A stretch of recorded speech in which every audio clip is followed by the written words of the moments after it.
हम लोग सीटेट के लिए सोशल साइंस का एमसीक्यू करने वाले हैं, प्लस वाले हैं। निम्न में से किसी महलवाड़ी व्यवस्था को शुरू करने का श्रेय जाता है? Thomas Munro, Holt Mackenzie, Lord Cornwallis, Lord Dalhousie. Mahalwari व्यवस्था को शुरू करवाने का श्रेय किसे जाता है? इसका आंसर हो जाएगा थॉमस हॉल्ट मैकेंजी। महलवाड़ी व्यवस्था का हॉल्ट मैकेंजी सही उत्तर है। अगला सवाल है, निम्न में से किसे रैयतवाड़ी व्यवस्था को शुरू करवाने का श्रेय जाता है? Thomas Munro, Holt Mackenzie, Lord Cornwallis, Lord Dalhousie. Ryotwari व्यवस्था को शुरू करवाने का श्रेय जाता है थॉमस मुनरो को। Ryotwari Thomas Munro. अगला सवाल है, इनमें से किसे जमींदारी व्यवस्था को शुरू करवाने का श्रेय जाता है? Thomas Munro, Holt Mackenzie, Lord Cornwallis, Lord Dalhousie.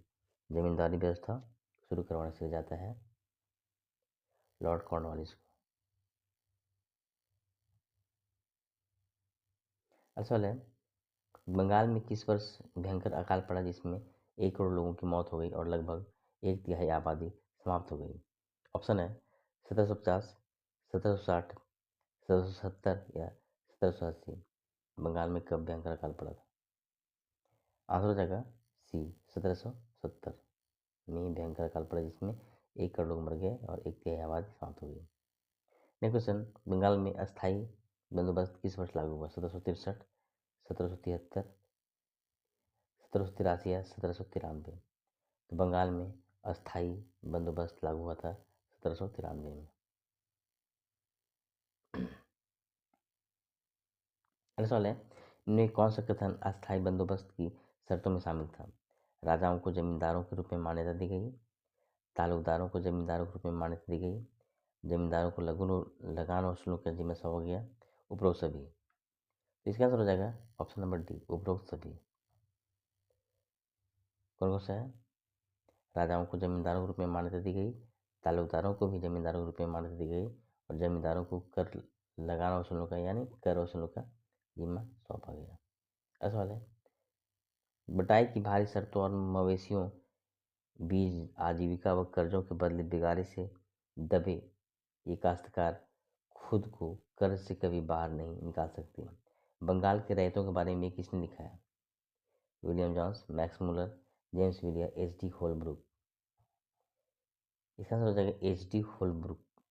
इसने लिखा है कि बटाई की भारी शर्तों, है ना, मवेशियों, बीज, आजीविका और कर्जों के बदले बिगाड़ी से दबे ये काश्तकार खुद को कर्ज से कभी बाहर नहीं निकाल सकते। ये एच डी होलब्रुक ने लिखा है। अगला सवाल है, ब्रिटिश दस्तावेजों में महाल क्या था? एक प्रकार का कर, एक प्रकार का पद, राजस्व इकाई या कर वसूल करने वाला। तो ब्रिटिश दस्तावेजों में महाल क्या था? राजस्व इकाई था। सी इसका सही उत्तर है।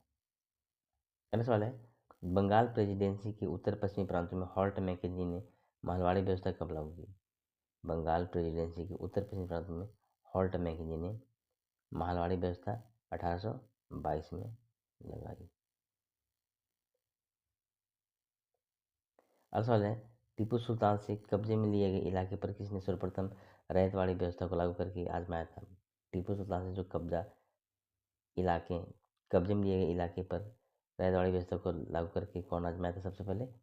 आंसर हो जाएगा कैप्टन रीड। कैप्टन रीड ने सबसे पहले वहीं पर रैयतवाड़ी व्यवस्था को सबसे पहले आजमाया था। अगला सवाल है, इनमें से किसका मानना था कि अंग्रेजों को पिता की तरह किसानों की रक्षा करनी चाहिए? कौन मानता था कि अंग्रेजों को अपने पिता के समान किसानों की रक्षा करनी चाहिए? Thomas Munro, captain Read, James Muller या मैक्स मुलर? थॉमस मुनरो का मानना था कि अंग्रेज को पिता की तरह किसानों की रक्षा करनी चाहिए। अब सवाल है, 18वीं सदी के अंत तक कंपनी ने किस फसल की खेती पर जोर लगा दिया था? अफीम, नील, उपरोक्त दोनों, आलू। तो 18वीं सदी के अंत तक कंपनी है सो अफीम और नील दोनों की खेती पर जोर लगा दिया था। अगला सवाल है, अंग्रेजों ने बंगाल में किस फसल को उपजाने के लिए किसानों को मजबूर किया? गेहूँ, पटसन, कपास, चावल। अंग्रेजों ने बंगाल में पटसन को उपजाने के लिए किसानों को मजबूर कर दिया। अगला सवाल है, अंग्रेजों ने मद्रास में किस फसल को उपजाने के लिए किसानों को मजबूर किया? गेहूँ, पटसन, कपास, चावल। अंग्रेजों ने मद्रास में चावल को उपजाने के लिए मजबूर कर दिया। अगला सवाल है, बुनकरों द्वारा बनाए गए कलमकारी छापे का संबंध किस राज्य से? उत्तर प्रदेश, आंध्र प्रदेश, मध्य प्रदेश या कर्नाटक? बुनकरों द्वारा बनाए गए कलमकारी छापे का संबंध आंध्र प्रदेश से है। कलमकारी छापा आंध्र प्रदेश। अगला सवाल है, नील का पौधा मुख्य रूप से किस क्षेत्र में उगता है? भूमध्यसागरीय क्षेत्र, उष्णकटिबंधीय क्षेत्र, शीतोष्णकटिबंधीय क्षेत्र या पर्णपाती क्षेत्र? नील का पौधा मुख्य रूप से उगता है उष्णकटिबंधीय क्षेत्र में। ऑप्शन नंबर 20 इसका सही उत्तर है। अगला सवाल है, 13वीं सदी तक किस देश के कपड़ा उत्पादक कपड़े की रंगाई के लिए भारतीय नील का प्रयोग कर रहे थे? 13वीं सदी तक किस देश के कपड़ा उत्पादक कपड़े की रंगाई के लिए भारतीय नील का प्रयोग कर रहे थे? इटली, फ्रांस, ब्रिटेन, उपरोक्त सभी।